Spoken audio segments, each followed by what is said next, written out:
السلام عليكم. هنعمل النهاردة وصفة من الوصفات اللي بحبها قوي. هنعمل عجة القرنبيط، أكلة صحية وجميلة.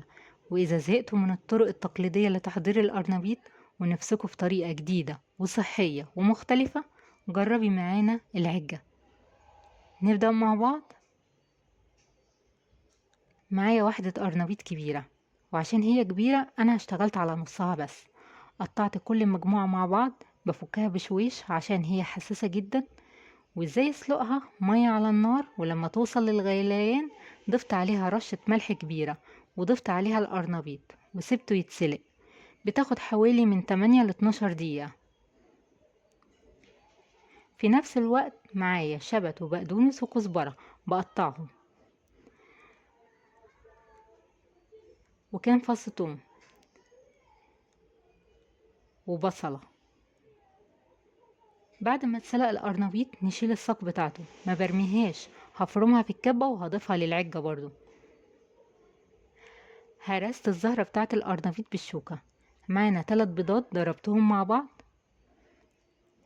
ضفت عليهم فلفل اسود وكزبرة وكمون وشطة وملح حسب الذوق، وضربتهم مع بعض.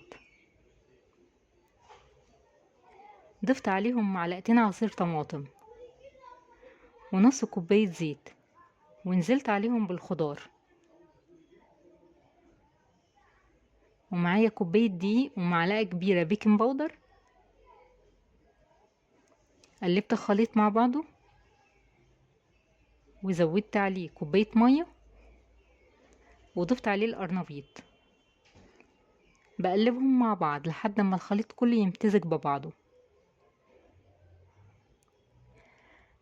حضرت صينية بمسحة زيت او مسحة سمنة ورشة دقيق، وضفت عليها القرنبيط، ودخلته الفرن على درجة حرارة 170 على الرف اللي تحت اللي في النص.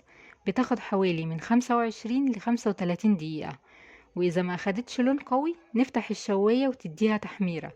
وازاي تعرفي ان هي استوت؟ لما تحطي فيها عود اسنان ويطلع نضيف. بتتقدم وتتاكل بالهنا والشفا. ريحتها رهيبة وطعمها حلو جدا. ما تنسوش لايك واشتراك في القناة. اشوفكم على خير ان شاء الله قريب، وباي باي.